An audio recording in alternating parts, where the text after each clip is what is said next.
Welcome back, everybody, to another episode of HardHat Uncovered. We're coming to you live from the HardHat Uncovered studios in Alexandria, Virginia. Welcome back, Lieutenant Oates. Hey, how you doing, guys? Glad to be back. Welcome back, Mr. Hipple. Junior, Dame, what's going on, fellas? Same old two-step, brother. All right. So today we're going to be talking... Same old two-step? Yep. Hey, what does that mean? Same thing, different day. That's what the same old two-step means? Same old two-step. 1, 2. Yep. 1, 2, 1, 2. You weren't a line dancer back in the day, were you? No, my arthritis used to act up in my knees, so I was good. I couldn't do it. All right. So today we're going to be talking about compressed gas cylinders. We're just going to be giving the rundown of when we're looking at them, how to use them, how to store them, transport them, all the good stuff in between, and then, of course, all the hazards. So, when it comes to compressed gas cylinders, there's a lot of injuries, right? So when it comes to either just the way we're handling them, storing them, just dropping them, torching, all that stuff around them.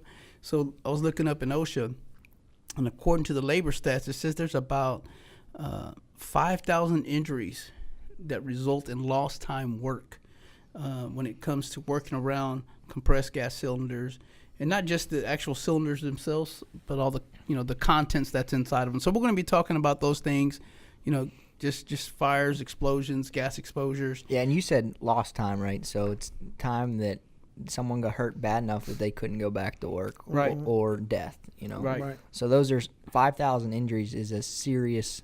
Those are serious types of incidents if people are not being able to come back to work because of them. Yep. And so when you're talking about deaths, actually OSHA did separate it, and they said that around 12 deaths a year. Yeah. So on top of those 5,000 injuries. So it's a pretty hazardous type of work activity that we're dealing with when we're talking about compressed gas cylinders. Yeah. So for you safety professionals out there, we're going to be doing a lot of referencing when it comes to the 1910-101 compressed gases in the 1910-1200 HAZCOM, the DOT, and then also, one of the consensus standards out there comes from the Compressed Gas Association. So they are considered the experts when it comes to compressed gas. So just like ANSI for a lot of things in the safety world, it's the same Nfpa, with the same with CGA, Compressed Gas Association. Okay, so let's jump right into it.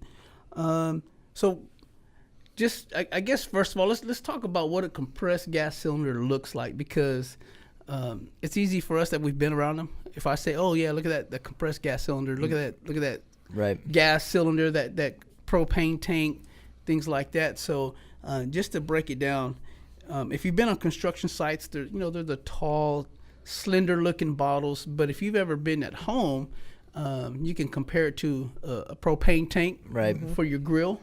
Yep. If you've ever been in a dentist's office where they're getting that laughing gas from, getting a little bit of oxygen. Yep, getting the oxygen, the helium tanks, stuff like that. So when we're talking about compressed gas cylinders, that's what we're talking about. But we're going to actually go a little bit further into the characteristics and some of the contents of that. So Dylan, why don't you lead the way with that? All right. So cylinders are relatively heavy, and they're mostly top heavy. So they're the same weight distribution from the top to the bottom, but once you get to the top, that's where the valve stem is. That's where all your attachments are going. So typically they're pretty top heavy type of cylinder. So the way we have to handle them, secure them is dependent on knowing that kind of stuff. Yep. Yeah, and the way, and they're not really stable if you think about it. So no. I imagine thinking about when you stand up a domino. Yeah. And you barely tuck, like you bump over. I was thinking like a pencil. Yeah. So if you stand something like that and you knock it over, that kind of reminds me of how a cylinder would fall over. Yep, absolutely. So how about, we talked a little bit about what they look like. What about what's on the inside? What's some of the stuff that we can expect that's on the inside? Yeah, and that's what makes these things dangerous. So you're talking about combustible gases, flammable gases, inert gases, poisonous gases. So all these different types of compressed gases that each have their own characteristic, each have their own hazard associated with them. So it's important to know what's in them and what the hazards are associated with each type of gas. Yep. So an inert gas would be, I guess the best way I could break it down is that inert gas is going to be something that will deplete oxygen. And so what that means is that it'll take oxygen out of the air that you're breathing. So just right offhand, I'm thinking, helium's a type of inert gas. Argon most definitely is an inert gas. Just anything of that nature that would just really nitrogen's a pretty bad inert gas. So basically anything that if you breathe that gas in, it's going to take the oxygen out of you. Displace oxygen from your lungs, right? Couple of inhalations and you might be done. What was that, little? Yeah, I was Yeah. I thought you had the I thought you were sniffles crying over over there. I was. Yep. That like I used to always tell people when I get this training, you take that breath and that's your last breath. Right. That's it. And there's no coming back from that. Once that oxygen gets sucked out of your brain or displaced, you're from brain dead, right? Yeah, that's it. There's no someone can't come in and do the chest compressions and all that. When someone there's a lot of videos out there where people were exposed, into a vessel that was nitrogen atmospheres and stuff like that. And at that point, it's just a recovery. It's no longer a rescue at that point. Right, absolutely. They're just going to go in there and just retrieve a victim that fell, to fatality or something Right, but like what that. about the guys that's going in, like you look in the tank and you see somebody passed out and that guy goes in and he's gone. Then the next guy goes in until they realize that it's an inert gas in there that's really killing these people. You see 3 guys in there passed out. It's like, hey, we need to do something different. I read an interesting fact where it was talking about United States is one of the worst countries about would-be rescuers.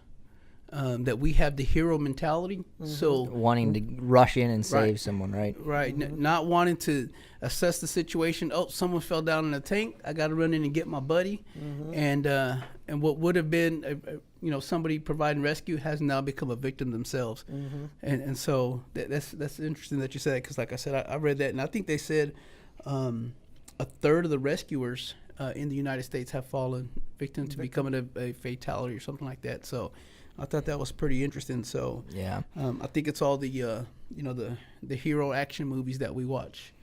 Thinking we can save everybody, but someone went down for a reason, and until we figure out what that reason is, we shouldn't go rushing in. Yeah, I mean everybody can't be Rambo. Yeah, So like, let me throw an old one. You know who Hondo was? No, to be honest. That was John Wayne, man. Oh, the Duke. Oh wow, yeah, I know the Duke. All right, so or John McClane. Yeah. John McClane. Okay. Come Yeah, on. yeah, It ain't Christmas, right? Yeah. All right. I'm good with those ones. So it's a cylinder, right? That's the typical configuration of it. They could be again in a propane tank. It could be in a helium tank that you would see, a smaller one that you would see, for filling up balloons and stuff like that. But typically, those compressed gas tanks have some of the same components, no matter what size it is or what's inside of it. But typically, you'll have some type of valve, some type of hand wheel on there. Some of them are going to have the pressure relief valves, caps, gauges, etc. A lot of the pressure relief valves that I've seen are for the flammable gases. So as they're exposed to high temperatures and stuff like that, They have to have a blow off. right? But sometimes that could be fatal, depending on the temperature. Yep. You know what I mean? Yeah. Some of those pressure relief valves, they might release into a atmosphere that's too hot for that gas, and boom, there you go. Mm-hmm. Yeah, the CSB actually, so the Chemical Safety Board, and I think their website's csb.gov, if I'm not mistaken. I believe you're right, yeah. And they actually have an incident that happened in St. Louis, and I believe it was on a Praxair storage facility site, where that pressure relief valve let the gas out due to high temperatures, and then it causing a pretty bad explosion. Fortunately, there was no fatalities, which I thought was amazing, because if you watch the video, there's an apartment complex, I think, that had this huge, like 10-foot hole in the side, and cars were burnt all up, and I think one of the cylinders even landed like 100 yards, 1,000 yards away in a playground. In a playground, yep. Yeah, Yeah. near where some children were playing. So that was So if you guys have never, anybody listening has never heard of the Chemical Safety Board, I would definitely go to the website and start watching some of the videos, because what the Chemical Safety Board does is they investigate some of the most hazardous or most detrimental incidents in the United States. Yeah, and then they break them down with videos, and they really get in depth and show you the root cause of why things happen the way it does, and it really helps you get a better understanding of how you can prevent a similar type of incident. And a lot of times it's one of those things where if it can go wrong, it does, and that's what you see in these videos. Yep. Okay, so we talked about the components. Now, how do I know what's in there? Some of the things that the cylinder will have on it is some identifications. So it'll have some type of, you'll see maybe a serial number, the manufacturer symbol that's on there, some type of label that says, hey, this is nitrogen, this is oxygen, this is acetylene. But it'll also have some interesting numbers, and I'm gonna pick y'all's brains. Did y'all know that the test dates are stamped on them? Yeah, Did we you know know that? now. Nope. Okay. No, you two We are know definitely more educated on this subject than I am. So I used to, just so you get an understanding of where I mess with compressed gas cylinders. So I used to work in a catalyst company. And so a catalyst company that I worked for, we'd go into these refineries and we would vacuum out the spent catalyst, the old catalyst, and replace it with the new catalyst. When I started with this company, I worked in the life support department. And so the life support department is we had to inspect and fill up all the SCBA tanks.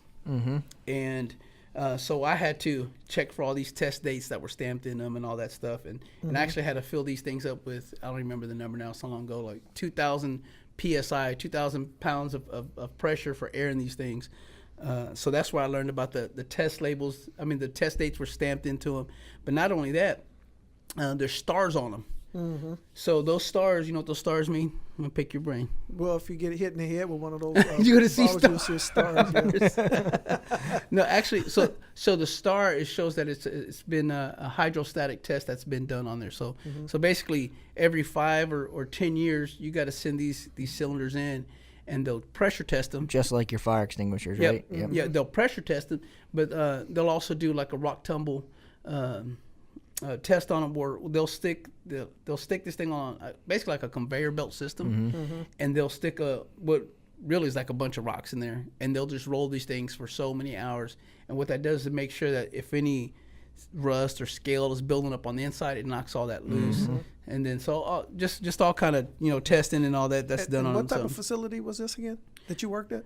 It was a catalyst company. And they call them, what do they call that in the construction industry? Catalyst? Cats. Oh, the cats? Yeah.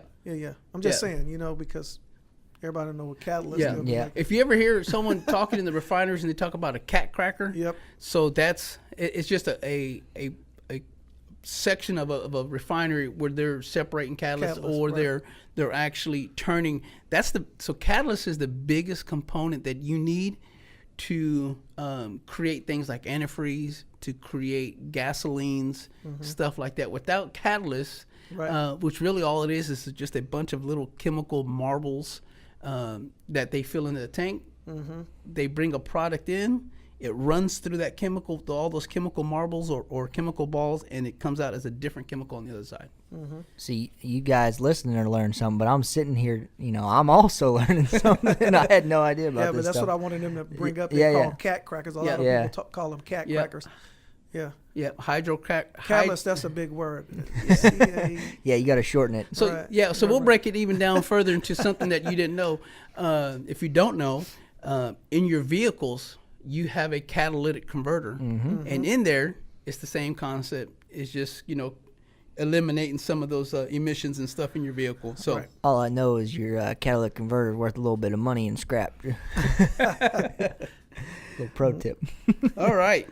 So I think we gave a pretty good breakdown of what they look like and what they what's in them and stuff like that. So I have a question for you, Junior, Uh-huh. regarding you said about the labeling and the serial numbers. Do cylinders have to meet GHS labeling requirements, like the globally harmonized system? Yeah, and so that's what when we're talking about earlier about the 1910 1200, the HASCOM and stuff like that. Yes, it has to meet. Well, it depends the contents that's in there, but yes, it has to meet. It has to meet the standards when you're shipping them, when you're transporting them, when you're doing bulk storage of this stuff.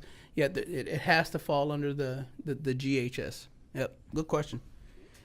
Okay, and I just mentioned about storing them. right? So one of the things that I could tell you, I know I seen on the sites and y'all see on the job sites, is when you come up and you see cylinders just all over the place, not stored properly. Right, laying down. What's Laying that make you think of? I just see a bunch of unfired missiles. Absolutely. Just ready to go off. Yep. Hey, Fire that'll in be the a hole. great, we're always trying to add these little videos in. That'd be a great, I know there's videos out there where people have knocked off the valve of a cylinder just to show people what it's like when these things turn into Did missiles. you ever watch the Mythbusters episode on this? Yes. Yeah, Yes. it shot right through a cylinder block Yep. wall.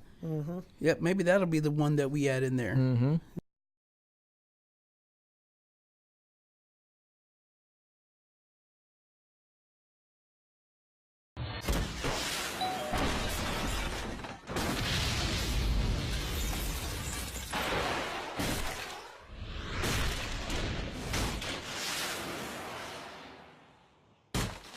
Right.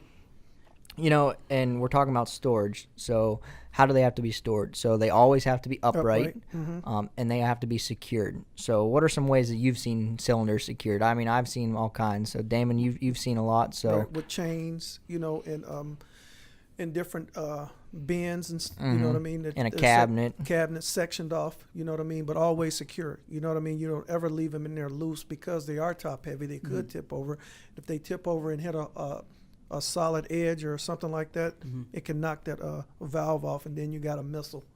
Yep. Right. How about when they store them with like pieces of string?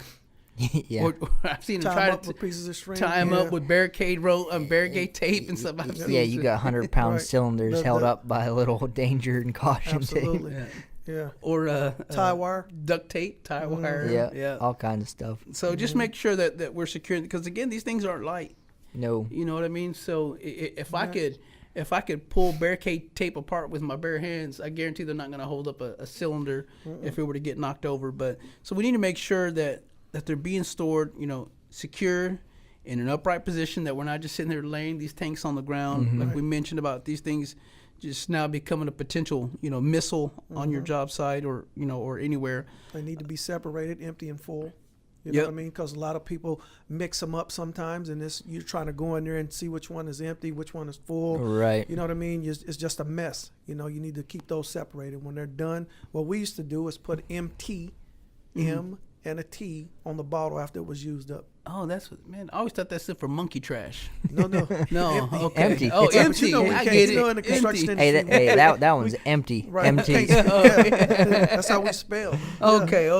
Yeah. I thought that's where all the banana peels went. That was the monkey trash over there. So, And something I see a lot of times on job sites, I just want to bring up while we're talking about storage, is I'll just use oxygen and acetylene stored together on a cart. So how long can that stay on a cart before it has to meet the storage requirements? 24 hours. Exactly. There's a lot of people that don't understand that. If you're not using those cylinders within a 24-hour period, they have to go back into storage and meet all the storage requirements. So you can't just leave them sitting in the same spot. Even though they're in a cart, they're upright, they're secured, they're not meeting all their storage requirements. Right. Or Yes. even like on back in the day on some welding trucks, you wouldn't take the gauges off. You know what I mean? And Right. You'd ride around with the gauges on and stuff. So that's a good point. What does storage mean? How do you meet storage in that sense? You got to do what? You got to take the gauges off. Yeah, You got to take and- the gauges off and put the caps and cap back it, on yeah. before you're driving around like that. But I've seen that. We used to do that all the time. Mm-hmm. You know what I mean? Or we had the cabinets on the side of the truck, the ones that they were enclosed, so they didn't think they had to take them off. But Right. still, you know what I mean? Anytime you're transporting them, you always got to take the gauges off. yeah, and so that's a good point. So, as a pipe fitter, I worked on some jobs where we had rig welders, and the rig welders would have these the welding machines, basically in the bed of the truck, but they'd also have the argon bottle, with them. And then I would see these trucks going down the street, and they would still have the valves still hooked up, and they're just driving this thing down the street with Yeah. uncapped, Right. missile, right? And they're just driving down the road. So, that's a good point. You need to break it down, Every down, time. and not only there, when it comes to using the propane tanks, and so they'll use it for heating purposes, you know, Yeah, to heat up, preheat a pipe or something like that. So the same applies when it comes to the propane tanks and stuff like that, and just making sure that you're breaking those things down. Oh, yeah. And just not leaving them. Well, how many times have you walked around a job site and you've seen a propane tank with a preheat torch on there? Like if you go to a job site 2 or 3 days in a row, It's there every day, looking the spot. same. Yep. But when you say, "Hey, did you break that down last?" Oh yeah, we either I- broke it down. I or we just used finished it. using Just used it. Yeah. Yep. Right. And it's Monday, 6:30 in the morning. Right. Oh, we just used it. Yeah. So use I your made my common grilled cheese sense. sandwich with it. and it still got frost on the tank. You know what I mean? Yeah. Come on. If you're leaving for the weekend, All right, come on. put it And- into storage. And let me go back to, as a safety professional, coming from the construction side to the safety side, my job is to advise and recommend. I'm out there to help. I'm not out there to try to interrupt anything that you're doing. I'm out there to try to help you. I always like to say that during our podcast. I'm out here to help because I don't want anybody to think that I'm trying to impress somebody by saying, "Hey, you need to do this, you need to do that." No, I'll come and talk to you and tell you why you shouldn't do it. You know, I don't make any of this stuff up, right? We all know safety was written in blood, right? Right. Okay. Yep.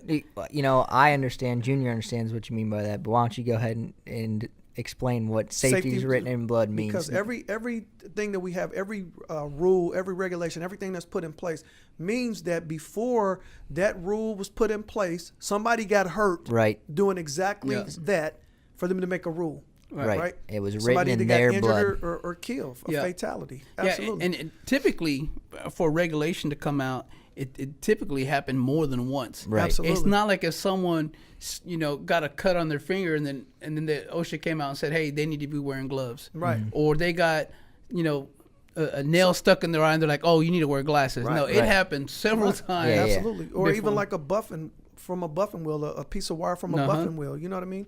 I know a guy that I worked with him 1 year, and like 4 or 5 years later, I worked with his brother. And I was like, "Yeah, I remember working with your brother back, you know, it was like 5 years prior." And he was like, "Yeah, you know, he got one of his eyes, we like to say put out." Yeah. You know what I mean? And I was like, "How did that happen?" And he was like, they were in a fab shop and it was break time, right? And his brother raised his welding hood up, and the guy that was fitting for him, the helper, I think it was an apprentice, he tried to buff the weld off, you know what I mean? And one of the wires came off and hit him in the eye. Wow. Now, mind you, his brother wasn't wearing safety glasses because sometimes welders don't wear safety glasses. They'll just turn their back when a guy's buffing or grinding. But he didn't have safety glasses on. And the reason why is because sometimes your safety glasses will fog up on you when you're welding and stuff like that. So a lot of guys don't wear them. They'll just turn their back when they're buffing and grinding. But he raised his hood up. The apprentice hit the buffer, turned the buffer on, and one of the wires hit him in the eye. Yeah, and Wow. that's a prime example of why we do things the way we do them, why we require safety glasses, you know, not just so we have a job. Absolutely. But Right. but because we don't want you to lose your eye. Right. Man, reminds me of that first story I told about old good-looking A Bob. good-looking Bob, yeah.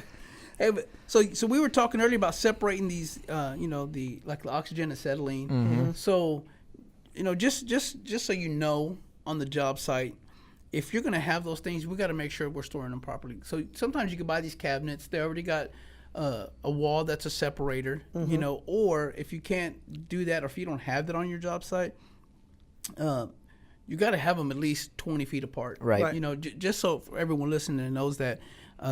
So they got to at least be 20 feet apart. You got to have, or you could have a wall in between that's at least a 5 foot high wall, and has a 30-minute firewall rating. So a lot of these storage carts you see on sites, or you know, not storage carts, but you know, those carts they wheel for around. acetylene, yeah. Exactly, they have that fire barrier wall in between them. Absolutely. But some of the older carts do not, and some of these guys are still using them on site. So make sure that if they're wheeling around some cylinders, that they have that barrier in between them, and make sure, like Junior said, we're separating our types of cylinders, our oxidizers and our flammables, and they're not stored together because, you know, what do those two make together, right? Bombs. Big bombs. Right. So now we've, you know, figured out what they look like. Now we've talked about how, you know, storing them when we're not using them. How about when we got to move them around? So let's just say, you know, Lieutenant Oates, let's say if I got to move that from here, maybe 5 feet away. what's a good method? What's Well, something? you can use bottle carts. You know what I mean? You can use dollies, forklifts. You can use a lot of stuff. But you know me, I just like to push them down and kick them over there. I was just No, I'm just joking. And then I'm you just throw it joking. on the Never, ground, ever, roll ever it. do that. to take your Never, rebar hook right. and drag it across the job Never, site. ever do that. You know, But like a bottle cart or Well, I something like to show people I'm big and strong, so I Put it on usually your shoulder. Throw it on I your back. usually throw one on each shoulder and Right, walk right, around the job absolutely. site. I don't even have to go anywhere. Right. I just And like bang showing the, everybody. And bang the caps together when you walk. Yeah, yeah. That's what's up, man. So, but you did make a good suggestion there. So we're talking about using carts and dollies, but make sure that we're using the right type of carts and or dollies or something like that. We can't use the old radio flyer red wagon to to transport Right. these things. We've wanna got to make- make sure that we're using the right ones. There are dollies and carts that have the chains on them and stuff like that Right. to secure these. As long as bottles. we can strap them down in place, right? Right. And again, but we're not strapping them down with barricade tape or nothing like that. That we're using the right things. Nope. Now, what about if I'm going to be using a motor vehicle? Like, let's just say some of these companies that have to transport 20 or 30 of these cylinders, because they're providing them to a job site or they're providing them to a doctor's office or a dentist's office or a hospital. Yeah, so DOT lays out a bunch of different requirements, right? And everyone's got the placards, the Nfpa placards on them to show what they're transporting. So you got to make sure you know those types of requirements before you load them into your truck and start hauling them, right? And it's displayed so people in traffic can see what you're transporting. Yeah, like I ain't falling on that guy. He's got a Right. bunch of flammable. Absolutely. Right.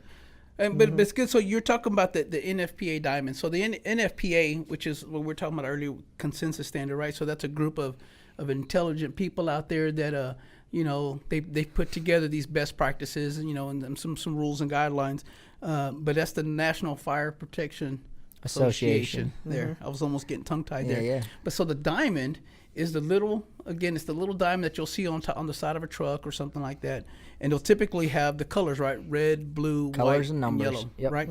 So the red, well, first of all, everything's rated on a 0 to 4. 4, yeah. Yeah, with 4 being the highest, possibility, right? So if I see a red 4, that's telling me highly flammable. And if I'm not mistaken, like unleaded gas, I think it's like at a 3, so or something like that. So it's not So even if the it's highest if rating. it's a red 4, it's probably JP4 jet fuel. Yeah. Exactly. And so let's go down. So red, and then on the next one over, I believe is blue. I'm trying to think off the top of my head what it looks like. I Well, think okay, so. so if you see the blue, that's just another type of marking that's on there. I want to say, man, I'm literally mind blank here. So the blue is the health rating, Yeah, and then the yellow is reactivity? No. the instability, Instability, yeah. and then the white is any type of special precautions that need to be taken with that. Yeah. So, so if you see a common one that I could always think of on the white is if you see the letter W with the line through it, so that means that this chemical or the contents in there will react to water. So it lets a firefighter know, hey, if this thing's on fire, don't hose it down. Right. don't hose it down. We got to put the foam on it or something like that. But just so if you're driving next to a vehicle that's transporting these things and you see a bunch of high numbers, which would be 3s and 4s, just give them the right of way. Yeah. Don't play chicken with them. Nope. Don't wreck that vehicle. And we're talking about transporting these in motor vehicles, right? How do they have to be transported? Upright, baby. Upright, right? Yeah, always capped. And you can't just grab somebody off your job site either to transport the stuff. They Right. got to be certified. They got to. Yeah, like I do not have the authority to drive a truck full of oxygen cylinders, Right. Yep. And actually, just going to throw in a little. This is the little safety nerd moment again. So Safety I nerd still- alert. I still got to figure out the little ding or something like that when we say safety nerd we'll moment. do nerd alert. Nerd alert. So there's numbers that are also these vehicles will also have on them, right? And it could say something like a 1433, a 311, or something like that. And so what that comes down to is that is the chemical code. That is the code of whatever the chemical is, the contents, the gas, whatever it is. And if I'm not mistaken, the book is called the ERT Guide, which will tell you. So not everybody has one of these, unless you're a safety nerd. But if you have one of those, it'll basically, you can go into that book and look up, okay, 1401, okay, this person is carrying, oxygen, 1302, they're carrying unleaded fuel, in their vehicle or something like that. So that's just a little added piece of information. We're talking about transporting. I got a little bit of a story. I had a job site where I had a welding company on. They showed up to site, backed their pickup truck in. They opened the tailgate and they had like 10 oxygen and acetylene cylinders together, laying down horizontal, and that's how they transported them to site. So I don't know how far away they were, but even if they're only a mile away, think about following that truck. The second something happens, he hits a bump and something hits one of them valve caps, it's like a missile shooting back at you in traffic, I would like to right? know how many times has that happened? Oh, man, so there's many pictures times. all over the internet. Yeah. Where they went through the back window and through the front windshield of a vehicle or something like that, man. So just think about the types of vehicles you're following. If it's a welding company, any pipe fitter type company, always be aware that that's a potential hazard that's associated with that vehicle. And if you're just a normal pedestrian driving down the highway, maybe don't follow them, just in case. Again, give them the right of way. Don't play chicken with them. Yeah. All right, so we know what we've got now. We've been storing them properly. We've transported them and we've handled them properly. Now we got them to our job site. Now we're utilizing them. So when it comes to the operations, I think the biggest thing that we've been repeating so far, and we're going to keep repeating, is that these things, when you're going to use them, they got to be in the upright position again. And secured. Absolutely. So we just don't want this thing laying out right next to us, just laying down on. We're not going to use them as a bench so we can sit on them while we're working and stuff like that. So again, we got to make sure that it's in the upright position and make sure that it is secured. So now we're going to attach the gauges on top of it. And I don't know if a lot of people know this. I know this was one of the first things I was taught as a pipe fitter, is that you do not put oil on the threads of a gauge. Why not? Because sometimes that'll make make it easier. Yeah, don't put the. I thought as an apprentice, my foreman caught me just in time. I was gonna, I was always taught or thought as an apprentice was that you put anything that had threads, you put never sees on it. That way, these, it would never lock up or anything like that. And boy, he stopped me with the quickness, and said you never do that because that can cause an explosion. Absolutely. You never know what kind of reactivity something's gonna have, right? And so it was that, and then when we stored them, it was always just the best practice. Never store them in a game box near any type of oils or lubricants or stuff like that, because again, you didn't want to cause that fire when you turned on the cylinder itself. So making sure that we don't use oils on the threads, using the correct gauges. And speaking of gauges, make sure you know what pressure each gas is supposed to be operating at. So we're talking about using these in operation. So I believe acetylene is 15 PSI, I believe, max, and then I believe it's 15 and 30. I'm studying for my CSP. I think that's one of the questions right now. So just as you're working with the gas, make sure you know what the gauges should be reading. Just, if it has a gauge on there, it's on there for a reason. If it's reading 40 and it shouldn't be reading 40, you need to know why, right? And typically some of them gauges, they do have, or most of the gauges I've seen, they have the green area and the red area. And so make sure that you're setting everything right, that you're using the right gauges, that you're putting in the right settings. Because some of the times when you're torching, when you're using the flame to torch off something, sometimes you got to switch out the different tips that you're using on the torch. And one of the bigger ones, which is like a rosebud or like a weed burner that we call it, usually takes one of the higher settings because you have a lot of gas that's coming out of there. So make sure that you're using the right settings. That you're just aware of all that stuff, and that and don't assume. If you have an apprentice or somebody that's helping you on your job, don't assume that they know all these things. Just like one of my initial foremen took the time to show me, hey, don't put oil on these threads, and all that stuff. Just the same way someone took their time to show me. Be sure that you're taking the time to make sure that the people on your job site know how to install these things and how to use them. So I'm gonna ask this. So what about you're that first year apprentice? You know what I mean? You're that helper, and they tell you to go hook all this stuff up, right? You hook it up. Maybe you don't use any oil or any lubricant on the threads, right? Hook everything up, and you turn it on, and you hear a hissing sound. What do you think you guys should do? If you hear a hissing sound, what would you do? Tighten it harder. Tighten it harder, and then if you still hear the hissing sound, what do you think? What would you do? If I was the helper, I'd probably just go with it. Be like, oh well. Right. But you should probably go get your supervisor and let them know. And if you want to leak test it, you should never use any oil or lubricant. Right. They got this stuff out there called what? Snoop. Yeah. Little Snoop. Snoop Doggy Dog. Yeah. You use some Snoop on it and it'll bubble up. And that's basically like prepackaged soap and water. Yeah. Yeah, that's all it is, just soapy water. Yeah. Just like you check your tire for a leak on a vehicle, right? Absolutely. You use soapy water, look for the bubbles. Look for the bubbles. Absolutely. Same type And of that's scenario. that's just not on the gauges. That's any type of connection. You could use that on hoses and everything, and just check on that. So, but yeah, and then so again, if we hear the hissing, Lieutenant Oates, we stop, right? Absolutely. But let's just say we set everything up and everything's good to go. We're not hearing any hissing. Everything's good, and now we're working. So now, while we're using this for our operations, what are some of the things that we need to make sure that we're protecting it from? Flames, sparks, stuff like that, because I've known guys that have been cutting thick metal plate and shooting sparks right back at they had their hose, because you get a lot of slag comes off, and they'll be cutting over the hose, and that hot slag is hitting that hose, and it'll burn through that hose, and kaboom. Yep. And then just like I said, with someone's grinding near you, shooting sparks your way. So these are all things you're looking for. You're looking for those open flames, that hot work that's going on around you. Yeah. Yeah. So we need to make sure that you make a good point about that. So now if slag or something falls on that, or if they accidentally just torch directly through the line, you need to make sure on your gauges that you have flame arresters. And so those flame arresters are going to stop it. They're going to stop that flame from going back into the tank and blowing it up.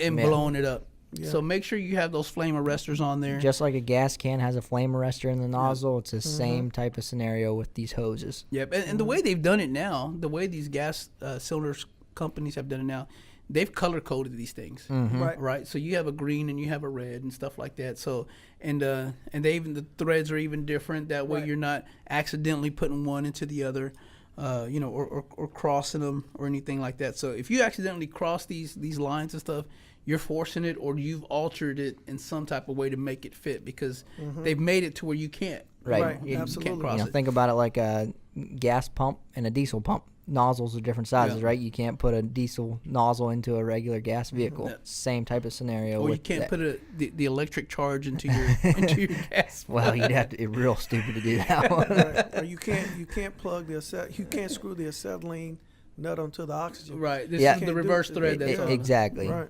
So again, if you're making that happen, you've either cross-threaded or you've changed the. You got super strength. Right. Yeah. You're strong. Right. Hey, and I'll tell you what, the last thing when it comes to operations, and I say this because I've seen this so much, don't breathe in the contents of this material. Especially on purpose. Yeah.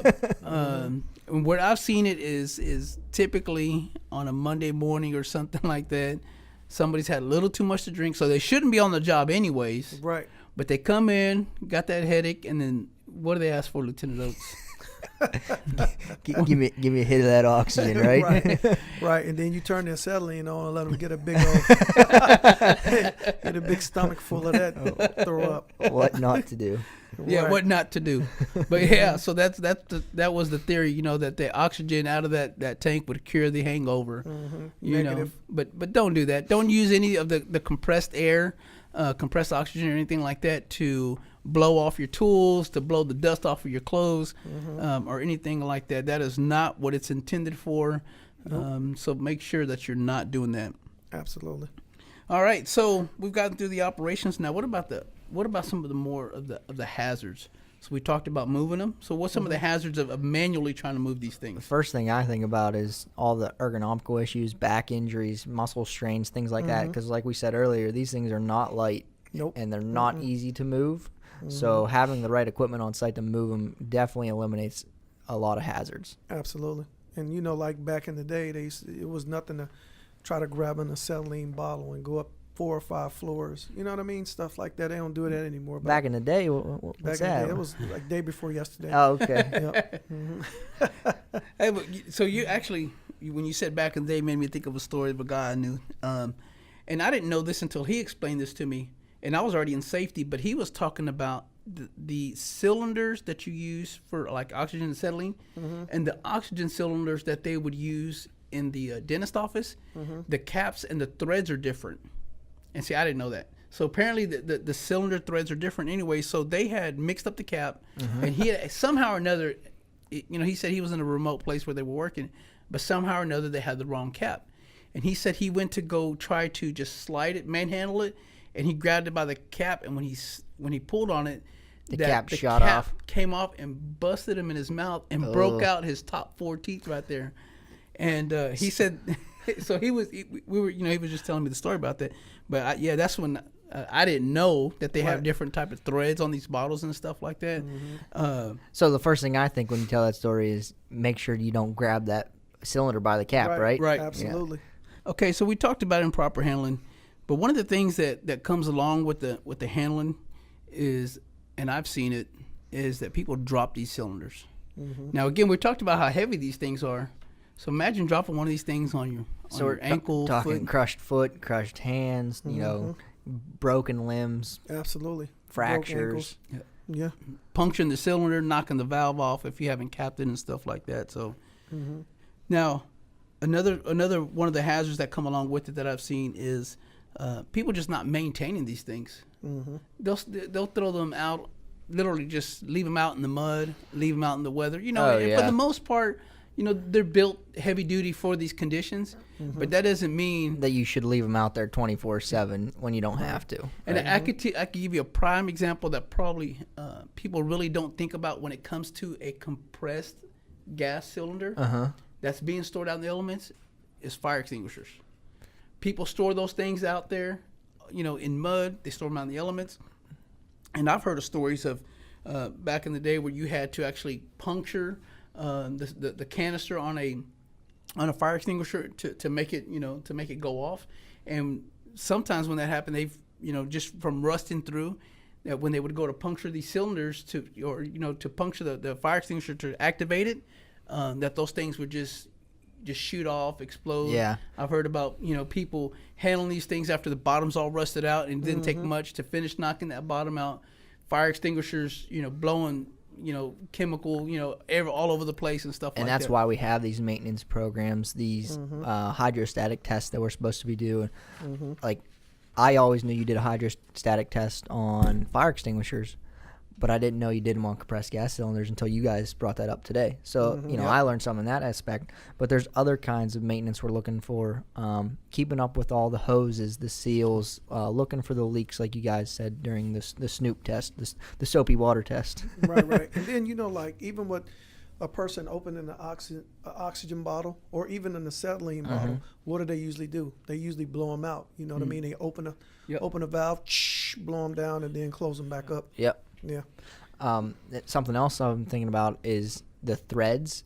Especially if you sit that valve down and you get debris on the thread, and you go to screw that in, what happens, right? We're starting to wear and corrode those threads. They don't sit as tight. They don't seal as tight. We've had some recent incidents involving the same type of aspect. Someone sat down a threaded object into the mud or into the dirt, and it picks up all that stone and rock, and when you go to screw it in, it doesn't seat properly, and it can cause a catastrophic incident if not checked. Yep. And going back to fire extinguishers, I know this isn't on fire extinguishers, but again, that is a type of cylinder that does have compressed air in there. When you're checking on those things, and I know this isn't a typical thing that when you're inspecting them, is to inspect inside the hose itself of the fire extinguisher. I know what we would always check for down in Texas is that sometimes those what we call them, the mud divers, which was a type of bee that would use mud. Yeah. They would get build little inside. nests in there, and they would lodge all that mud and stuff in there. So make sure you're checking for those things as well. So all right, so just to wrap all this up, these compressed gas cylinders, they have a lot of risks. They're a necessary evil that we have out on the job sites, even in our homes when it comes to fire extinguishers, when it comes to propane tanks and stuff like that. So we just, we gave a quick rundown of what to look for. So, what do they look like? What are some of the things that we can expect on, to come out of them? How to know what their contents are and stuff like that. So how to move them around. But just make sure that you're trained or that you have the knowledge to have those things either in your house or to have them on your job site. And so and we talked about it earlier, but typically when you have an incident involving a compressed gas cylinder, it's a serious type of incident. Mhm. It's catastrophic to say the least. You know, Absolutely. somebody's seriously injured. There's fatalities. 12 a year, which is a high number of fatalities for any type of industry or any type of activity. So the risks associated with using these types of compressed gas cylinders is a lot higher than other types of normal construction activities. So that's why it's important to follow all these guidelines and procedures that OSHA and EPA and DOT and the CGA has put out there, right? Right. And just like you said, it's important that you follow them because we're giving you the information. We don't make this up. You know what I Right. mean? Somebody else has done the research, put the time in, and let you know this is why we're doing it. Right. Absolutely. So, well, gentlemen, that's another one in the books. So, Dylan, why don't you remind everybody what our mission is here at HardHat Uncovered? All right, guys, sending you out with a inspiring message here. Making a change impacts me. Making a difference impacts others. And making history impacts the world. All righty. So, once again, coming to you live from the HardHat Uncovered studios in Alexandria, Virginia. We just thank y'all for tuning in. Make sure that y'all listen to us on the Apple Podcast, Spotify, Google Pocket Cast, Radio Cast, Castro, all of them. I can't All even the think. casts. All the casts. Castor oil. Yeah, all the casts. Whatever you like. So just make sure you're tuning in, subscribe. If you like what you hear, make sure that you're hitting that like button, that subscribe button, that applaud button. And if you have any comments, just make sure that you are reaching out to us at hardhatuncovered@gmail.com. And if you want to see Damon's beautiful face, you just watch us on YouTube. We're always putting our videos out there. Yep. Yeah. YouTube, on Twitter, Facebook, Instagram, LinkedIn, on all those as well. And if you want us to give you a shout out, just be sure to reach out to us and we'll give you a little quick shout out. Again, we want to say thank you to the Trinity Safety Group for providing the studio where all the magic happens. So thank you to the Trinity Safety Group for allowing us to use your facilities. All right, guys. All right. right. See you guys. See ya.